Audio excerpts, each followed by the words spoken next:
Hi, everyone. I'm Professor Kevin Powers. I'm the founder and director of cybersecurity programs here at Boston College.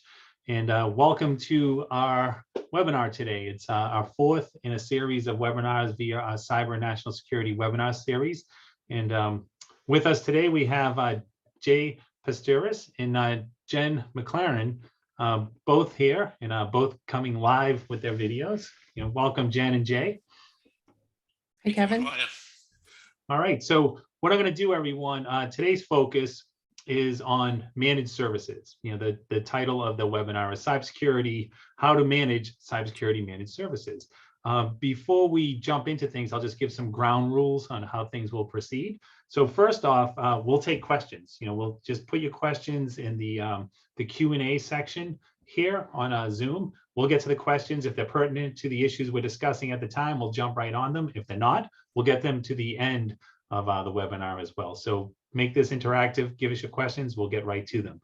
Also, like what we do in all my classes, we start off with the learning objectives. It's an old Navy trick of ours where we tell you what we're going to teach you, then we teach you it, and then we tell you what you were taught.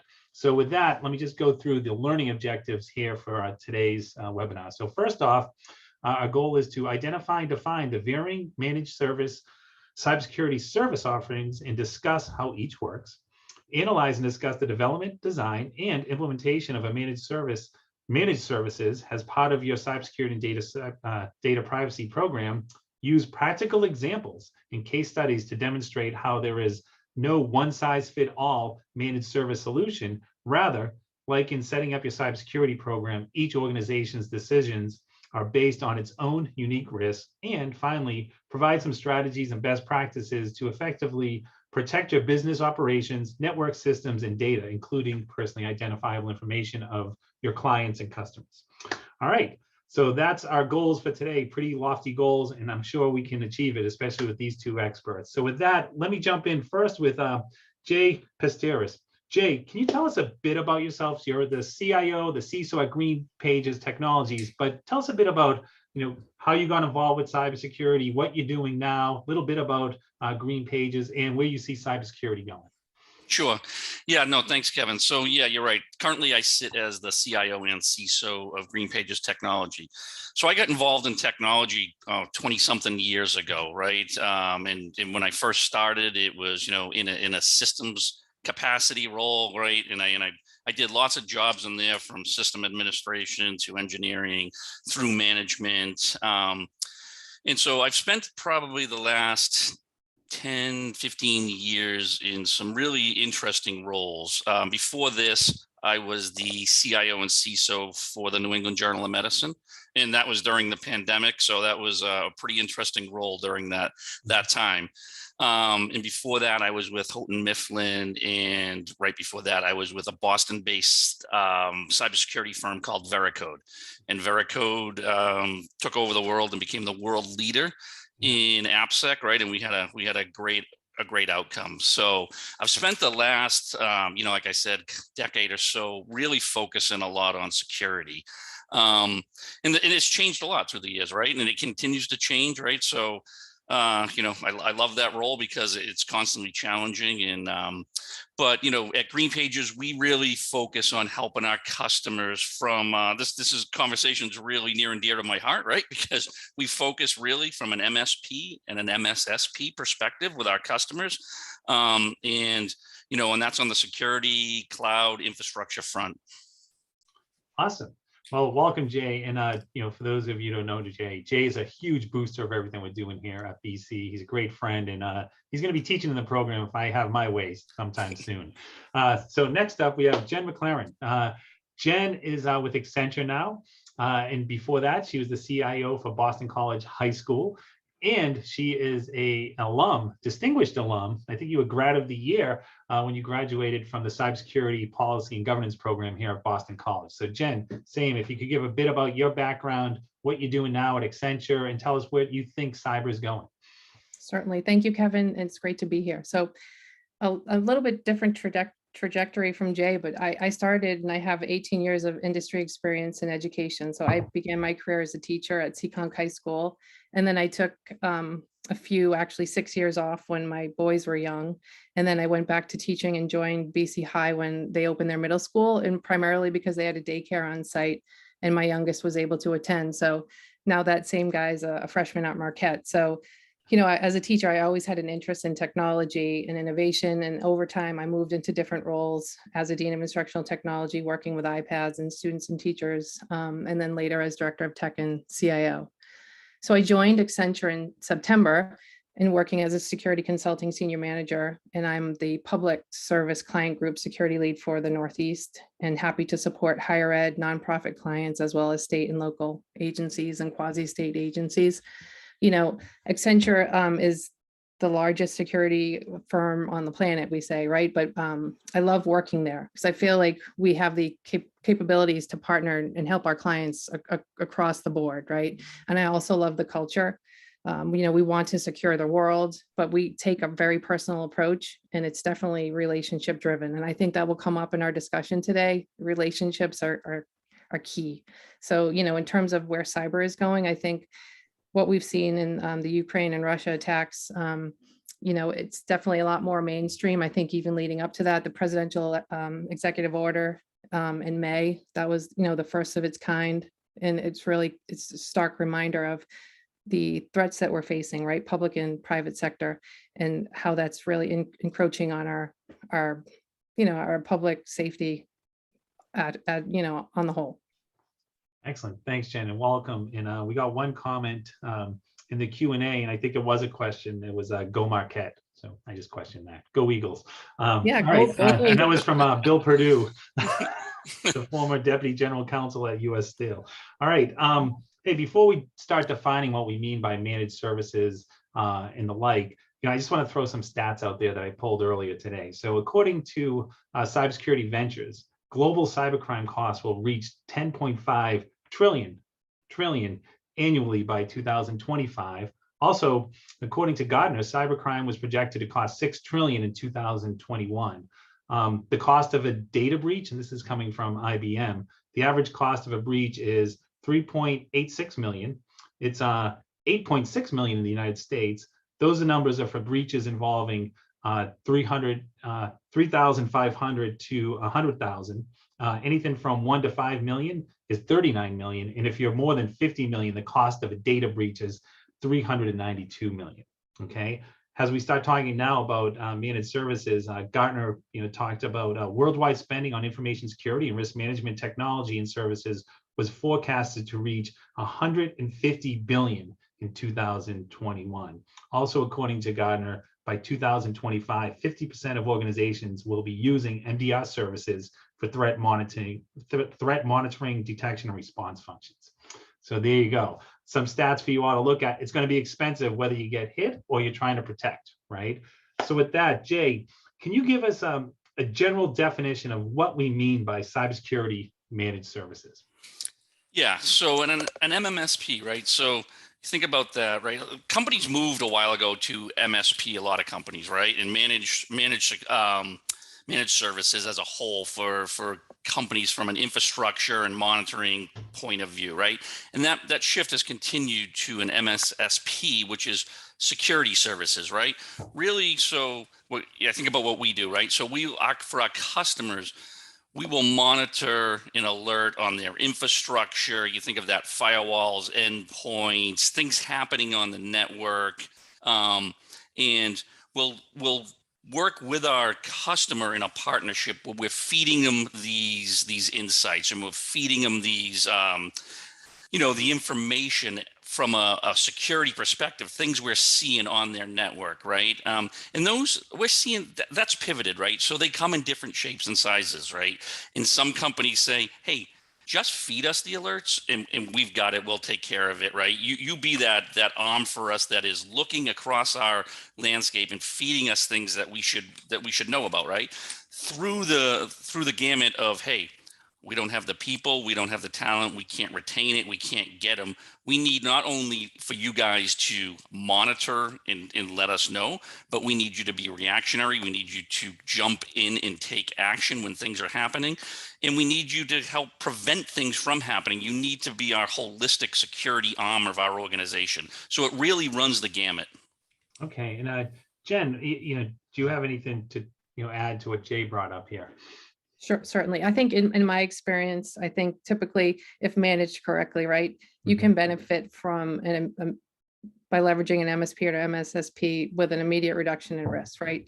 So a true managed service can act as that extension of your existing IT or security team. So we know that it's hard to hire for security roles, and we've seen a lot of shuffling and folks moving to new careers or employment opportunities. And when you lose someone on your team, right, often that institutional knowledge walks out the door with them. So it takes time to hire a replacement and ramp them up to speed. So an MSP or an MSSP can help fill that void, right? It can help also with your budget.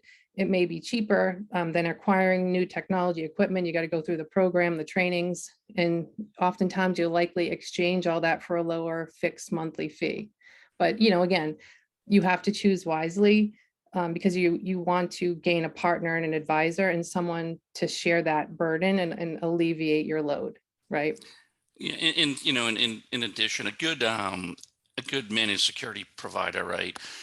You get the benefit of, we're seeing things on the landscape across a whole bunch of customers, right? And we can correlate those things that we're seeing out, not just at one individual company, right?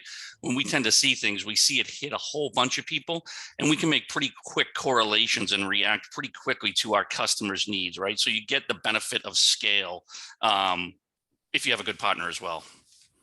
Okay, so on that front too, so we talked like managed services, that's everything, right? But we're talking about security services here.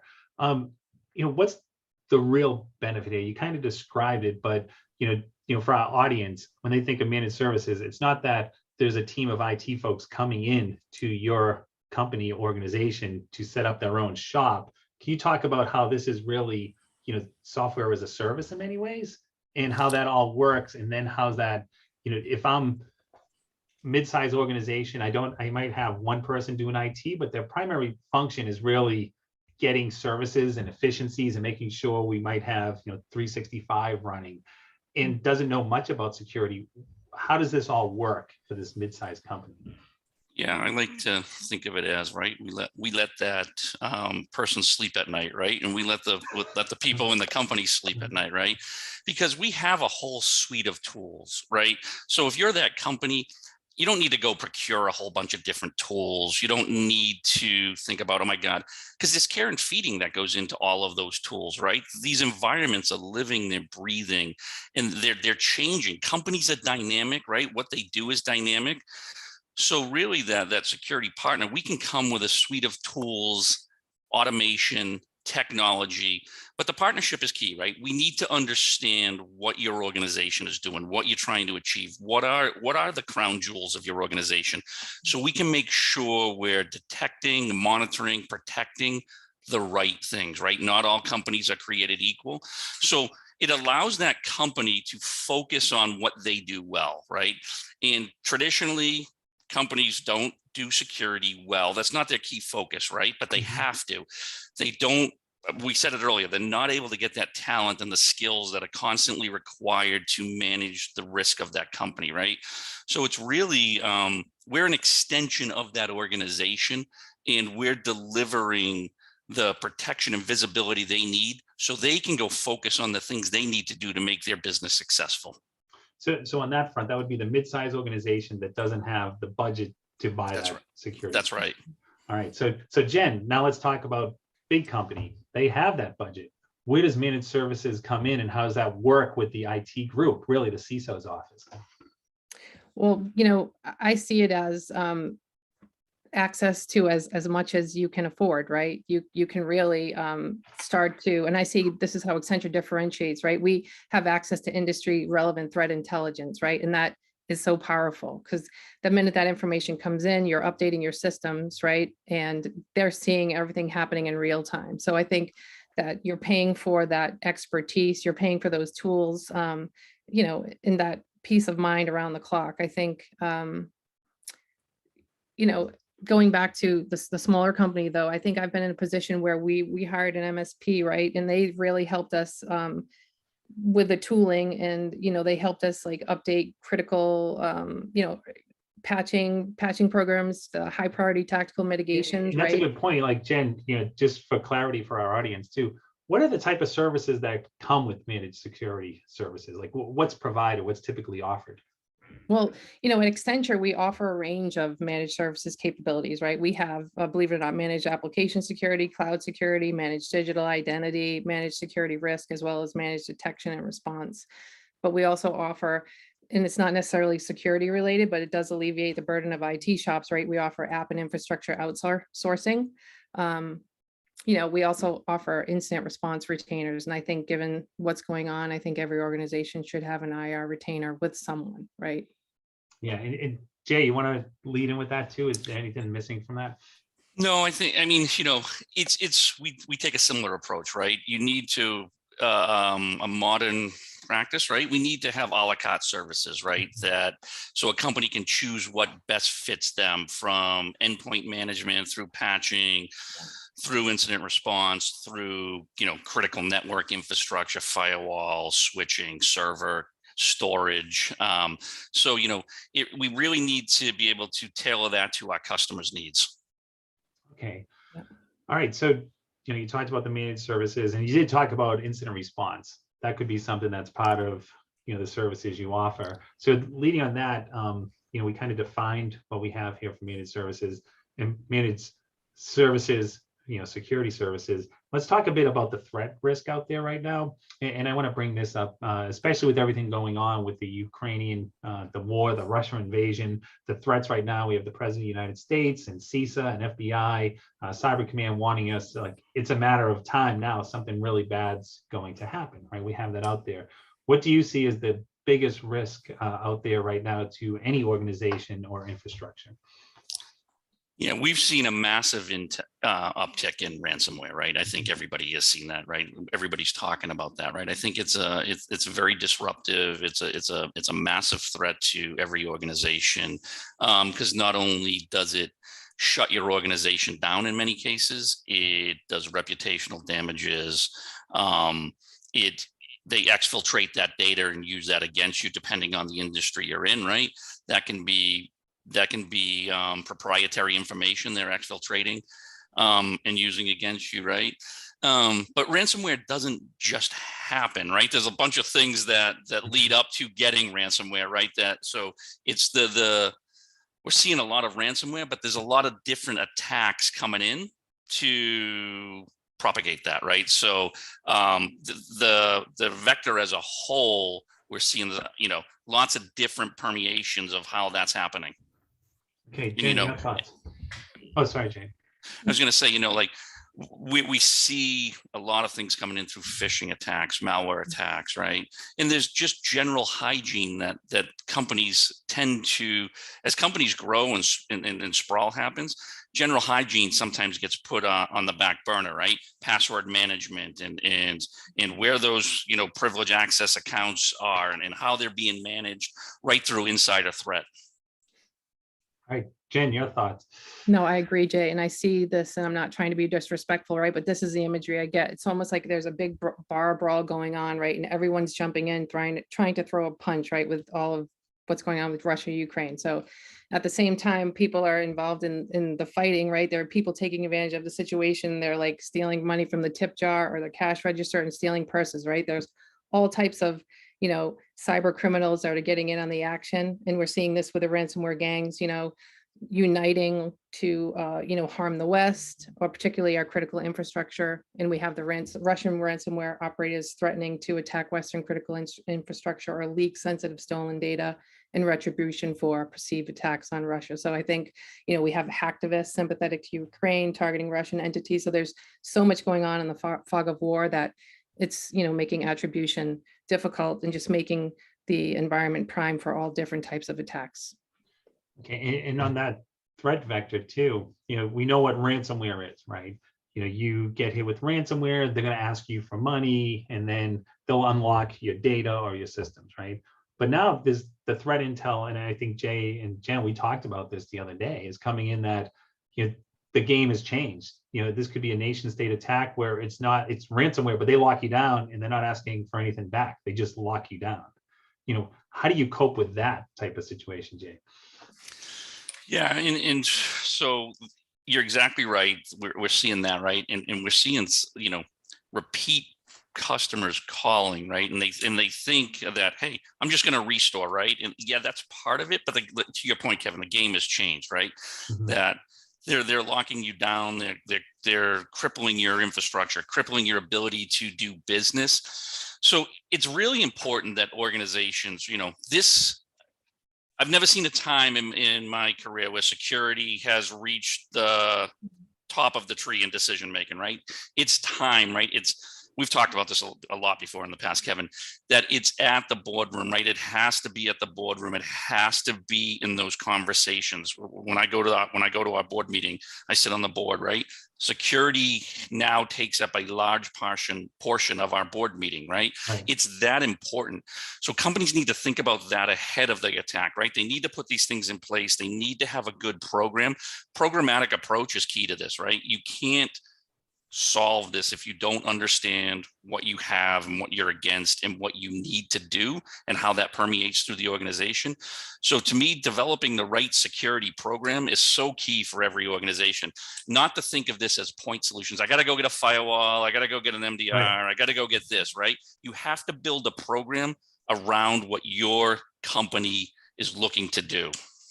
No, that's perfect. And Jen, before we get to my question on this, someone had a question, and the question is like, why would a company want to, outsource services for IT? And then the follow-up was, is it because it's hard to hire cyber professionals because they can't get people or it's too costly? And my answer to that is both, right? I love the lawyer answer. It depends, right? But Yeah. a lot of it comes down to is you could have the budget to hire all cyber professionals, but this is a nice part to help level that off, where you can focus the cyber professionals on more urgent needs instead of just doing log after log after log. Is that correct? Yeah, I agree 100%. I think it's all relative to what your needs are, and a lot of times that's the best way to go about it, right? And I think it's hard to hire, it's hard to train. Then you run the risk of losing someone, and then you really have a large gap to fill. So I feel like there's lower risk with some, if you choose the right vendor and an MSSP, I think you put your company in a better position, right, to be more resilient. Okay, so Jen, now I'm company, right? And this is how I want to play this out. How would an organization really, if you're coming into an organization, and you too, Jay, I want this, really to help the audience here figure out, like, how an MSSP provider works and what to expect when someone's coming in. More often than not, the organization recognizes, hey, we need some help with security. We see all these misses out there. I called Jen, or I called Jay up. So Jen, I'm going to you first. What's the first thing you do? Like, my concern is, I'm a company. If you sat down with me, I'd say, like, my concern right now is that I'm going to get hit with ransomware and my business operations are down and I don't have access to my data. How can you help me? And here's my small budget to do so. What's the first thing that you would advise me to do? Right. So Jay sort of alluded to this, right? You have your security program. I think you need to have that straight. You need to know where your crown jewels are. You need to understand your industry, your business goals and objectives, your budget, right? Your compliance regulations, your staffing. Okay, so now let's back up. Let's be real. A practical organization, cybersecurity program. Yeah, sure. Here's my program. Well, can you show me in writing? Well, no, I don't have it in writing. We really don't have those. Like, how does the managed service provider, like you, come in? Do you help with that? Yeah, with someone like Accenture, we can help across the board, right? From planning, from, to execution. So I think it's just, I look at it, right, in terms of like selling security. I don't really like to sell. I love to partner, like understand their goals, objectives, like as a business, where do you want to be? What do you want to do? What's the size of your team? What do you have? Where can we start? And then build it out from there. So a step-by-step approach. And I think, if you have $100 to spend, where can you spend that money really strategically and targeted to drive down the risk, right? And I think, or incident response retainer, I think an MD, a managed detection and response, those types of things, right? Most organizations, they're not going to have a sophisticated like SOC, right? Security Operations Center. So, depending on the organization. And for our audience, what do you mean by a SOC? What does that do? envisioning a SOC, Security Operations Center, they're reading and ingesting logs all day long, and they're looking for indicators of compromise called, IOCs, right? And so and then when they see them, they're reacting to them, they're managing alerts. So most organizations, I was there. It's very hard to manage the logs, right? And even if you have a system or a way of ingesting the logs, like it's a difference between ingesting them, reading them, making sense of them, running them through intelligence, and then acting on them. It's a lot. So I think, going back to your initial question, everyone is different. And that's what I love about my job, sort of figuring it out. Like, what are your needs? How can we develop the biggest bang for your buck, right? Excellent. No, that's great, Jen. So Jay, now going to you, same thing. You step in, and I already have technologies I'm using across the board, and they're all, in the cloud. I'm storing things in the cloud. How do you come in and integrate, managed security services with what I'm already using to run my business? Yeah, great question. So I want to come in and I want to understand, right, what's the landscape of your business, right? From the tools and technology you have and you're utilizing. And that's one portion, but I want to also understand, what is it that the business does? What is it you guys are trying to achieve as an organization, right? To help me rationalize and understand what your goals are, where those crown jewels sit. And now I understand the type of tools you're using, and I can look at those and say, okay, are you using these in the best way? Are you doing anything with them? A lot of people buy this stuff, and a lot of breaches have happened where the alerts did happen. It did pick it up. It alerted somebody, but those people were so overwhelmed with noise, it just passed through, right? So once I understand that, I can say, okay, how are you utilizing them, right? And then we can start to say, okay, why don't we take this off your plate? Or why don't we do this for you? Why don't we ingest these? And then we'll feed these meaningful things back to you, right? So I try to simplify it for that organization so they know their business better than anybody. But if I give them the right information and I distill that down, they can make quicker decisions that are more educated. Okay. And Jen, can you talk a bit about like the hybrid approach? Where you have, the CISO, the IT, the security team in-house working with the managed service providers. How does that typically work? Right. So it's important, right? You need someone on the inside that's going to manage that relationship, right? You might want to leverage like a virtual CIO or a virtual CISO, but you need to really have someone in the company that can translate objectives, because you need autonomy as a company, right? You need to have free will, so it's a balancing act. So, again, going back to the great resignations and shuffling, I think there's been some gaps in MSSPs can fill them.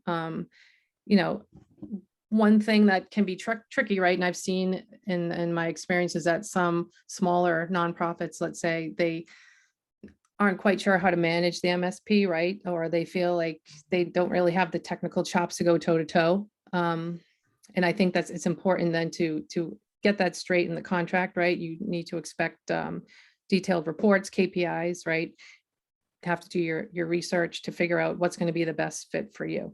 So I think comes down to, realistically, what is your team capable of doing on their own? And like Jay said, like, you're overworked, you're missing the alerts, and at the end of the day, that's going to be costly in a variety of ways. So let's be realistic about what you can achieve on your own and what might be better to be outsourced. Now, and that's a good segue into my next question to Jay, really we're talking about third-party vendors here, right?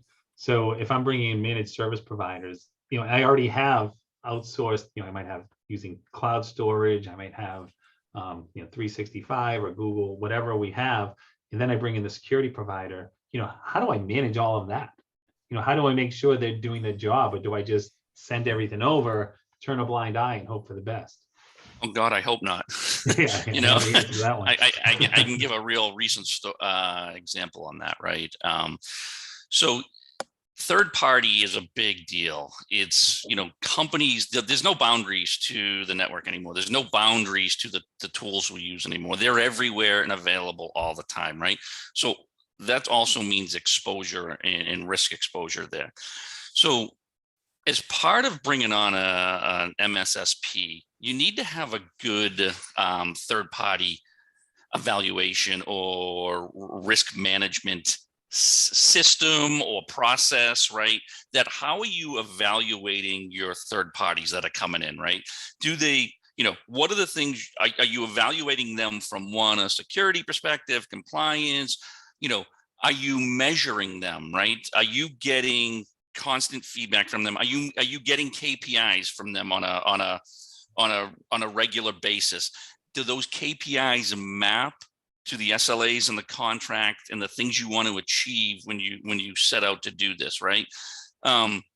Because don't forget, if you bring an MSSP in, right, you need to make sure that MSSP is one, they walk the walk and not just talk the talk, right? Mhm. Because if I'm a bad guy and I'm an attacker, I'm going to go attack an MSSP, right? Because I get a lot of bang for my buck. I get to get a whole bunch of customers if I own them, right?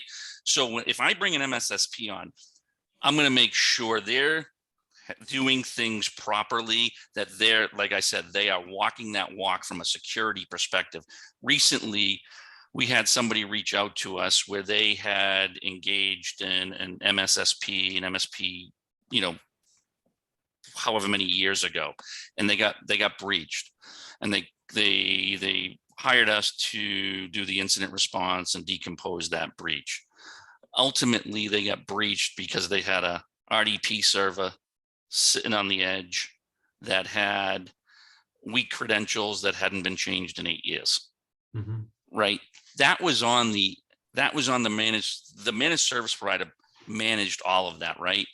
But the organization was not getting good metrics. They were not holding the managed service company accountable for all these years, right? They didn't have a good way of managing that third party risk, right? So as a result of that, other companies became a victim as well. Wow. And Jen, we talk about the third party risk, not really the risk, but working with the vendors, one of the keys here, could be, saving in cost, right? Could be a risk reducer. However, the liability stays with the organization, right? So if I put everything on the cloud and you're securing it and there's a data breach, ultimately it comes back to me as the organization, because that's who the regulators are looking at and that's who the plaintiffs counsel are looking at too. So it's not something, when I said turn a blind eye, you can't, because it all comes back to you. You just cannot, push that liability aside. Another piece here too, and Jay, that you brought this up, and I'll go to Jen and then back to you. You talked about incident response. So is this something with like managed services? I could get like a full suite, and I think Jen, you mentioned this earlier, where I'd come like, hey, I want to bring you in. I have my organization. Can you, secure, set the firewalls, threat detection, things along those lines, protect everything in the cloud, and also if something happens, do you have like incident response services? Including, you bring the team in to help get everything up and running again, find out what's going on, but along with the forensics that comes with that. Definitely. So I think, Accenture, we offer that post-breach response service, incident response, including, we'll take your hand, we'll walk you through the incident, right? We're available. Any client that's on retainer, we're a phone call away 24/7, right? So our response includes scope of impact, threat profiling. We'll look at containment remediation strategy, as well as forensic analysis, straight through to root cause and post-mortem analysis, right? We'll provide crisis management and work alongside your insurer if you have one, and any resources that they will provide. And then we also, any unused hours, we can work proactively with clients on planning and preparation, as well as tabletops and purple team coaching exercises. But I think that our clients really value, the value that they get is from our deep breadth and understanding and experience, and intelligence sources, right? Because that particular department within Accenture, they see all the exploits of misconfigurations and they pass that knowledge on to other clients. So I think you're not going to get that if you're trying to do it on your own, right? And even if you go with an insurer and they provide those services to you, like someone like Accenture, they're going to have gone through this millions of times. Well, not millions, but many times. So the managed incident response retainer and our MXDR, managed extended detection, those are sort of my two favorite offerings, because if you have both, and the detection and response can lead right into incident response. And that technology is leveraging artificial intelligence, machine learning, like user behavior analytics, like MITRE aligned indicators, and you're not going to be able to spin that up on your own, right? You're never going to have the same value. So that's one piece. So that's great, Jen. Thanks. And so Jay, following that up, would you recommend, like if I'm again on my organization, is it better to have like the full suite coming from one company where I get my managed services and then I'm going to get incident response and all these other, or is it better to spread it out? And if I did decide to do that, like sometimes you probably come into a company, right? They already have it spread out. So I guess, what's the optimum, and then what do you do when it is spread out? Yeah, I think the optimum is if you can get that from one company, right? Because if you have your MSP and your managed security provider, the same company, right? Those two teams are talking automatically. We understand the environment. We understand what it looks like. We understand how it operates. We understand what normal is, what good is for your company. And we can quickly correlate when good is not happening, right? And we can get to root cause real quickly, and we can get things back where they should be, right?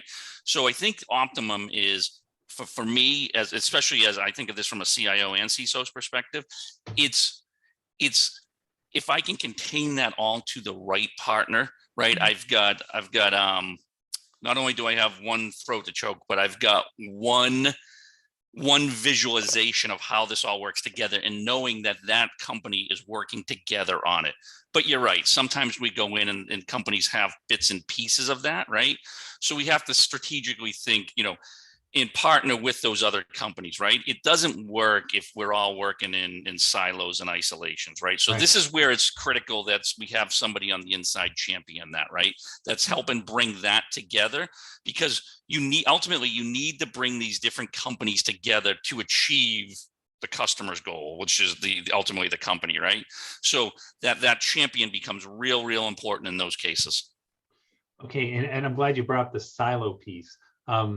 So, there's a lot involved in here, right? You're dealing with the business units, and then there's the lawyers who come in as well, right? The outside counsel. So let's talk a bit about, when you come in and you're going to do a cyber assessment, then you're going to set up a cyber program, right? So you have the managed services, you're coming in. We've talked about this numerous times, building out an incident response plan. There's a lot, folks who come out and say like, hey, yeah, we'll give you a cyber assessment, and part of that, here's our incident response plan. Fill in your name and your organization and you're good to go, right? Can you talk a bit about how that's really not the best practice to do? Instead, talk about how you work with an organization. If you're going to do an incident response plan, how you work not only with if they have a CISO, if not, with the chief operating officer or the business unit, and then outside counsel to develop a well-tailored incident response plan, and how that actually works out and how you practice that plan as well. Yeah, really important, right? Because when we come in, you can't just talk to IT. You can't just talk to the people that run the systems, right? Mm-hmm. You need to, we call it, we do a 360 review of the business, and we do a business impact analysis, right? So one, we get to talk to all of the different stakeholders to this organization, right? Because to understand what it is they're doing, what it is how they're doing things, what it is they expect, right? Correlate that back to how IT is running those things. But we also do a business impact analysis there, right? With those folks as we do that, right? If this went away, what does that mean to the organization? What does it mean to this group? What does it mean to the financials of the organization? What does it mean to that organization's customers? How are they going to continue business if the bits and pieces of this get impacted, right? And so we need to take that holistic view of the organization as we put that program together.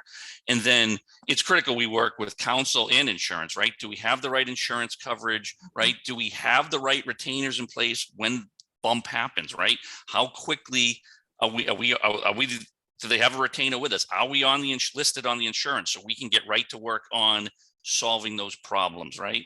And I think, I do this with our own organization, with our own team, right? As we think about walking the walk, right? Is, hey, let's do some tabletops, right? And when I do tabletops, it's not, nobody knows what the tabletop's going to be, right? Let's play out an incident that says, hey, this happened today, right? And we see how people respond. And I think we do those on a quarterly basis, right? And so when you do those, who do you want, as part of that tabletop exercise, which is a cyber attack simulation? Who's in the room? Is it just the IT folks and maybe a couple of business folks? Who do you want there, and who do you have in that training? You have exec team there. You have IT folks there. You have business unit leaders there. You have the communications departments there, right? How are we communicating? What are we saying? You have legal counsel there. You have insurance provider there, right? So it really, when the breach happens, you have to, I'm a big sports guy, I grew up playing sports, right? You got to practice like you play, right? So I tell people all the time, practice like you play, because when the breach happens, if you didn't practice like that, you are going to be scrambling, and time is everything, right? So you want all of the relevant players in the room when you practice those. Okay, and Jen, going back to you, as part of the managed service is that you could get, let's talk a bit about education, meaning training of the staff, and how, like Jay talked about, and you talked about this too, is the cyber culture coming from the top down. Is that part of the services that are typically provided by a managed service provider? Is education and training, you hear about these things like, the phishing, spear phishing, business email compromise, what type of training programs are typically offered? I think, depending on what you need, I think there's a service provider out there that's going to provide it. So definitely, training for your staff, training for your security team. I think you can run the gamut in terms of what's included. And I think even, Jay mentioned the tabletops for incident response, right? I think it's important to delineate the crisis management from there, because they're two different issues. And I think that's something that, in my experience, has sometimes been overlooked. So I think, they could provide training and education for that as well. Okay, so now we've talked about, like, what managed service providers do, how they work in the cybersecurity setting. Let's talk about, I want you to put your CIO, a CISO hats on. How do you manage all this? So Jen, I'll talk to you. Like, how do you deal with it? If you're the CISO, you're the CIO, you're in that situation, and you're in your organization, how do you manage these providers? Because it's something you could really, like I said that earlier, you could turn the blind eye, but that's not what you want to do. So how do you keep a close eye on them and making sure you're getting the services you're paying for? Yeah, I think the contract is king in knowing your SLAs and expecting, going into the arrangement with your eyes wide open, right? Knowing that you're going to have monthly or weekly cadence meetings, you're going to see different reports every month, and then you're holding them accountable. I think we had mentioned earlier some of the benefits of having like all of your services with one company. Well, I was thinking that sometimes it's might be beneficial to have a different vendor in there in the mix, just to keep the other honest, right? It'll be lend to some healthy competition, right? But I feel that anything related to your data is up to you to do your due diligence. Everything runs back to you, your data residence regulations, and you need to be forceful and demand, what you need from your MSP. I think I've been in situations where you don't necessarily know the first question to ask. How do I know that these folks are doing right by me and the company? So I feel like you've got to go in from a position of power, and the way you do that is by doing your research to begin with, right? And choose the best partner for you. No, that's a good point. So that's actually a great point. So Jay, when Jen talks about that, like choose the best partner, it's not something like I call up vendor and say, hey, I saw you on the web. I think you look great. You're hired. There's more to it, right? And it's not just an RFP. It's more interviewing, get to know the group. Is that true? Yeah, absolutely. Right. So anytime you bring a partner on, right, you need to be comfortable with who that company is, who's leading that relationship in that interface with you and your organization, being when you're hiring them, right? So yeah, they've got to check all the boxes, right? They've got to do all those things, right, as part that you want to make sure that they have the attestations, they have the experience, they have the right certifications, they have all those things to check the box, right? But you got to be comfortable with them to understand, do they really understand your business? Do they really get it when you talk about what you're doing as an organization and how you're achieving that, right? They need to be vested in that with you, right? And I train that partners like this are critical. You have to treat them as part of the team. You have to treat them as an extension of the team. They've got to sit there and they've got to understand, to know what you're going through, to what you're living, what that company's doing, right? So they need to be part of that team. Okay, excellent. Another question here too, and I go back to the government here, everything that's going on. And there was a question in there talking about like the recent laws that are coming out. One just came out a couple of weeks ago from President Biden just signed it. It talks about the turnaround to report data breach within, I think it was 48 hours now. You're the managed service provider, right? I'm relying on you, but you're not going to make the call. I know you tell me how it works with you, but ultimately, if there's a data breach, that's something you're going to bring to the company, right? Like, this is what happened, this is what's going on. But it's not like we have a data breach and it happens at that minute, and then we have 48 hours to respond. Can you talk a bit about like how long it takes really to figure out what's going on and if there actually is a data breach or a breach of the systems? Jen, I'll throw it to you and then back to you, Jay, because I think there's a misconception that like, oh, this happened and now we know right away. We better the clock starts ticking. Oh, absolutely. I think it does take time to try to figure out, what's going on. And I think there's a little bit of leeway there that you have to sort of figure things out. And I think, it can be very tricky to point and put everything together. So I think this is where if you don't have that expertise on staff, if you don't have cybersecurity insurance, or if you don't want to pull the trigger right on that and go through that process, and then you're going to see your rates go up. So I think in an MSP can help you sort through that and dig through that, right? Because you don't want to, pull. And we learned in at BC, right, Kevin, there's a big distinction between an actual incident and just an event. Event, right? Right. We need to make sure we're dealing with facts. Yeah, and the difference here is an event's just an anomaly that occurs in your system. An incident, that's by law defined, which could be a data breach, right? Unauthorized access. And the key here for data breach is to personally identifiable information, right? And that's something, to answer the question, you want your legal counsel to make that call because there's so many laws that might apply to your company. You want to allow them to make that call, that determination, and that gives you the cover. And then that clock starts ticking at that point, or it doesn't start ticking, right? You want everyone together. Is that, something you see as well, Jay? Yeah, it is. What we try to do, right, is it's always better, right? This is where the retainer comes in, right? If you have a retainer, the quicker you can get down to brass tacks, the quicker you can get down to finding out what really happened, right? So one, you want to contain the attack first, right? So you don't know if the bad guys are still in there active and they're still doing things, right? So when we come in, we want to make sure we've contained that attack, right? And we give that information, right? So we can make the right decisions with that company, because we might have to bring other things down in conjunction as we contain that attack, right? And then we want to decompose that attack, right? We want to make sure we're giving that company's legal counsel, we're giving the exec team the right information to say, hey, here's what happened. Here's what we know. We've got it contained. Here's how they got in. Here's what we know they've done so far as we replay that attack for them.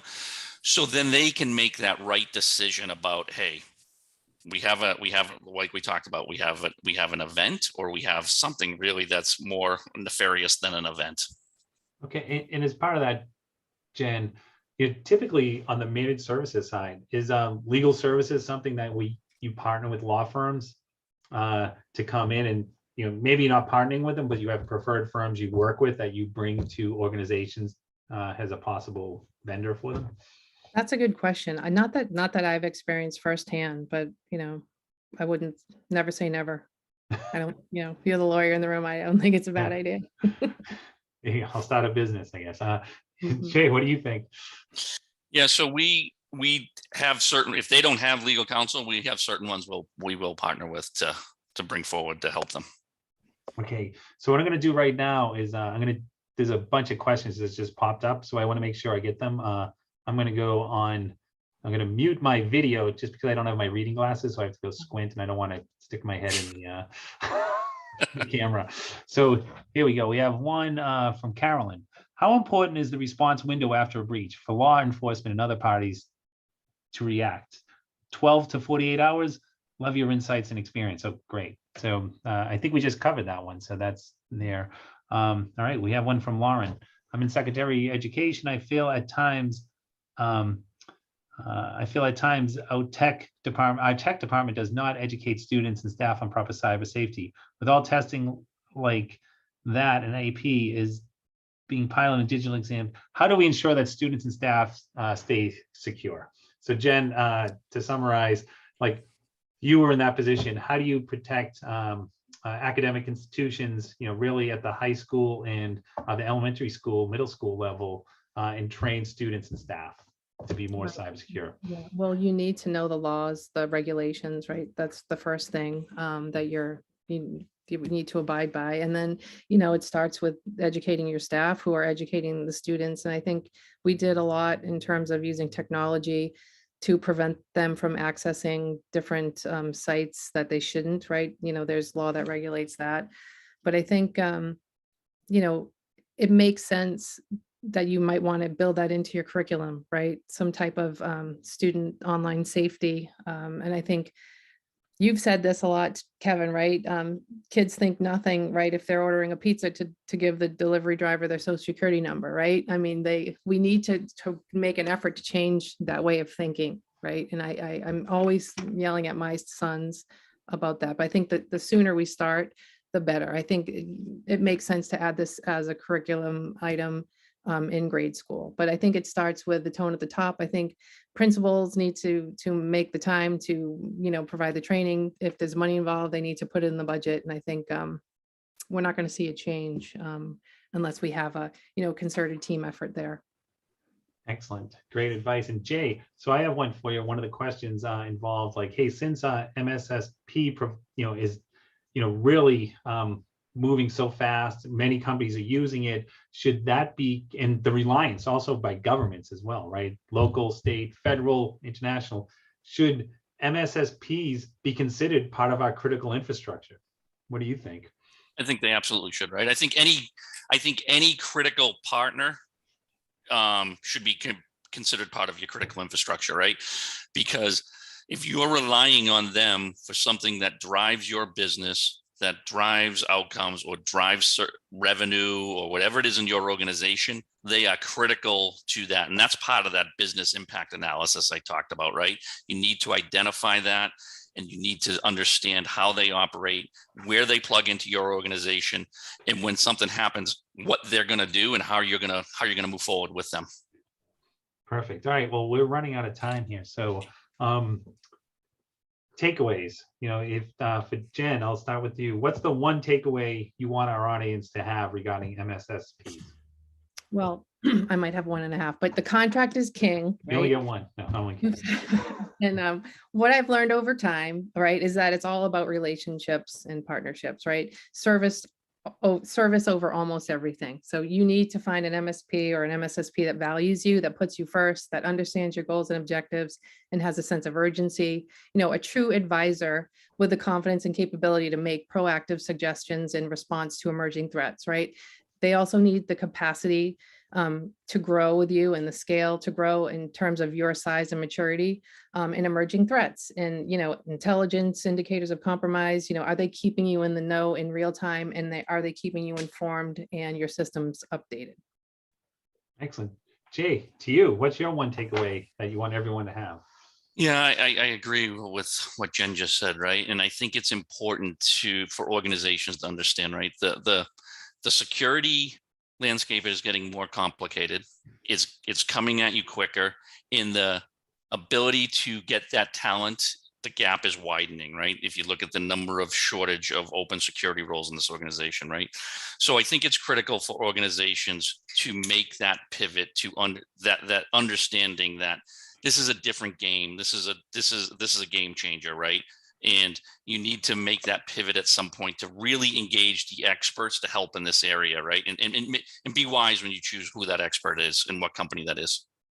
All right. And finally, are there any questions that you wish I asked, but I didn't?